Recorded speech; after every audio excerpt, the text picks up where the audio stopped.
Hi, Stephen Hand down in Hobart. I want to do something a little out of the ordinary.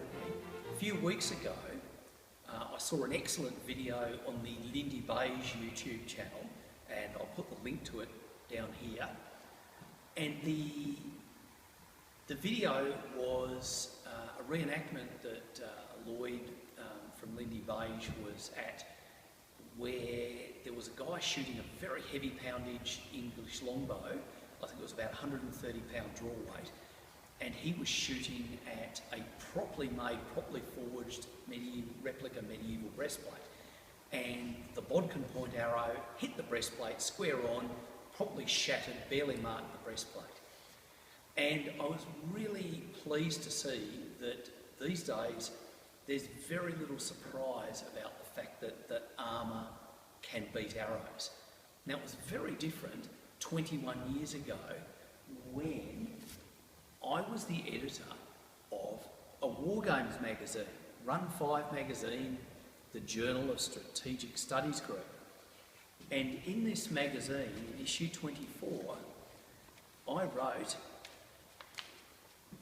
this article, The Supremacy of the Longbow, Military Myth.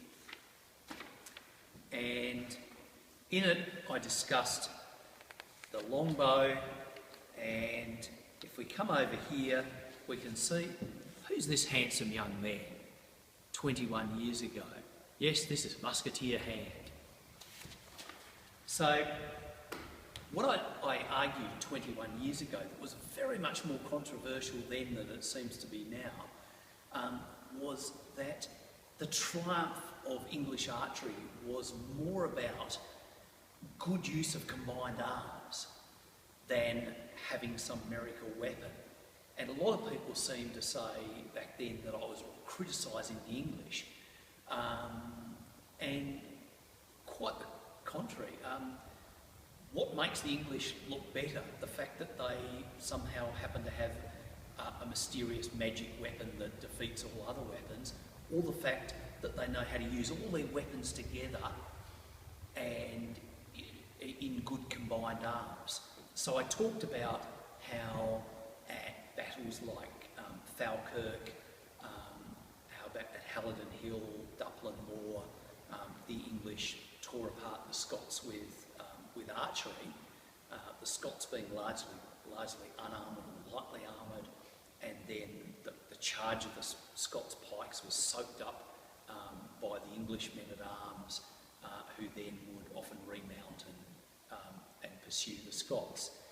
And I looked at the 100 Years' War, where very, very rarely were charges broken up by archery.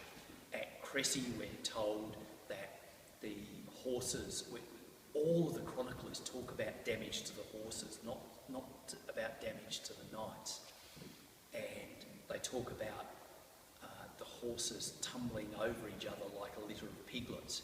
And I think that's a really, really particular phrase, because anyone who's seen a litter of piglets trying to get at their mum's teats will have seen them literally tumbling one over the other. One will stop and 3 or 4 more will tumble over the top of them. So it's a very nice image. And even at Agincourt, where by most accounts 6,000 French were killed, that the arrows didn't stop the charge of the French first battle on foot. It forced them off their horses, off their unarmoured horses, onto foot, where they had to trudge across a field. They slammed into the English line. They threw it back 2 spear lengths, 4 to 5 metres, 12 to 15 feet. They obviously were still a cohesive force, and we're told that the dead were heaped around the English banners. So it sounds like most of the people died in the melee. Even if we say only 1,000 of the 6,000 French dead died in the melee, that means that each of the English archers only accounted for 1 casualty. So hardly the pinpoint visor threading stuff that we get in a lot of the books that I grew up with. So in this first video, I thought in my article I looked at the longbow, and I looked at the rise of the gun. So in this first video I want to focus on the longbow. And I've got Sean with me, who's been standing here very patiently, and Sean is a longbow archer, so I wanted to show us a little bit of some of his bows. So Sean, can you show me what you've got here? Okay, first of all, there's two different types of longbow. Most people, when they think of a longbow in this country, think of this. And I have had arguments with people. They say, no, this isn't a longbow, it's a flat bow. I don't want to get into a debate about it. I think it's a type of longbow, but it's called a flat bow. Has a distinct handle. The limbs are flat. What's the poundage on that one? This one's 100 pounds draw weight. Okay. So can you draw that? okay, I'll stand this way so the camera can see. Now, with a lighter bow, I might not be able to draw this with this stance. You stand with feet about shoulder width apart, and you basically want your back flat. You don't want to put an arch in your back, you don't want it to bend. So this is basically the type of stance they do use in competitive archery with their recurve bows in the Olympics and that. And for a lighter bow, it's great, even with a long bow. So you stand, relax, keep your shoulder down. I have seen some archers raise the shoulder up like that. Bad idea. You want to keep your shoulder down, and that way the shoulder joint, the bone in your arm, upper arm here, goes straight into the shoulder joint. Some people like to draw from the bottom. I prefer to draw from the top. I find I get a stronger draw. It's personal preference. Most archers now, competitive archers, will draw from the top. So if I was to use what I call the target stance with a lighter bow, now that's 100 pounds, and that's a lot of work doing that stance. I used to have a 65-pound longbow, and I'd use that stance and I could shoot for hours on end until the bow broke. What I like to use with this bow, even though it's not a war bow, is what I call the English war bow stance. Basically, there's a few different stances. The one I like is feet wider, feet on a 45-degree angle, and I do like to put this back foot just to the front a bit more for balance. Pretty much everything's the same after the feet, but you lean forward. Also, not arching your stomach out, because you will get back problems. So again, if I use the war bow stance, and then as I draw, I lean into it on the front leg. I bend the front knee. Like that. And the difference was, when I was using the target stance, I would shoot about 30 to 36 arrows and I was buggered. I was just exhausted. With the war bow stance, my endurance and drawing the bow back further went up heaps. I could shoot 100 arrows from this, no worries now. But that is the flat bow. So it is a type of longbow.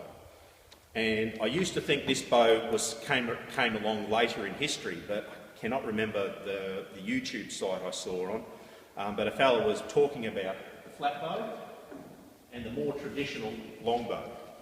No handle, as you can see, and the wood's flatter on this side, but not perfectly flat, but it's definitely rounded here. And I always thought this was an earlier type of bow. This came along later, and apparently he was talking about an archaeological dig where they found one of these bows and one of these bows, and they dated them at about the same time, and they were within 100 miles of each other. And he was saying if you had a good piece of timber, like a really nice piece of high altitude yew, which was Italy was, as far as I know, was the place where they mainly got it from, you could make yourself a self bow. It was the perfect wood to make a self bow like this, a war bow. And if you didn't have a good piece of wood, they'd make a flat bow like this. So I don't know if people are going to agree with me on that. I just saw it on YouTube and it sounded pretty good, and I don't want to get into a debate about that. So this is a war bow, and for a while there, when I first got into archery, I was wondering what's the difference between a traditional English longbow and a war bow. They both look the same to me, and they are basically the same except in one difference. A war bow is basically, the general consensus is anything over 100-pound draw. So this bow is 120 pounds, and if I use the war bow stance, turn it up the right way,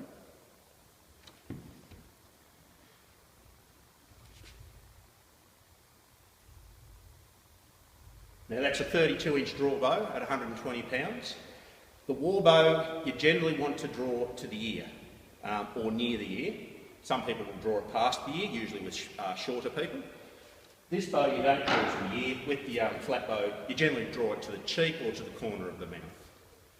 And I actually find this bow easier to draw, even though it's 120 pounds, compared to the 100-pound bow, because of the different length. So I shoot a heavier arrow with this, and the arrow moves a lot slower, but because the arrow is so heavy, it does hit the target very hard. The arrow moves a lot faster in this bow, and again I have to use wooden arrows. Any other arrows are just too light. Then doesn't do the bow any favours, shooting light arrows of this poundage. And yeah, the arrow moves faster. So there's some of the differences. I hope I explained it well, and there's some of the differences between the types of longbows. I'll give you back to Steve. All right. Thanks very much for that, Sean. So in this part of the video, I basically wanted to just look at bows and their use. And in the next video, I want to look at how bows, how archery, what the reactions were to it, and how people armoured themselves up, and how armour eventually defeated archery, as we saw in the video on the Lindy Beige channel, and how part of the response to armour was to get a more powerful missile weapon, maybe not a prettier, maybe not a nicer one. I'm a guy who likes swords. I'm not going to argue that arrows and archery isn't cool, but when people started using guns, undeniably guns are more effective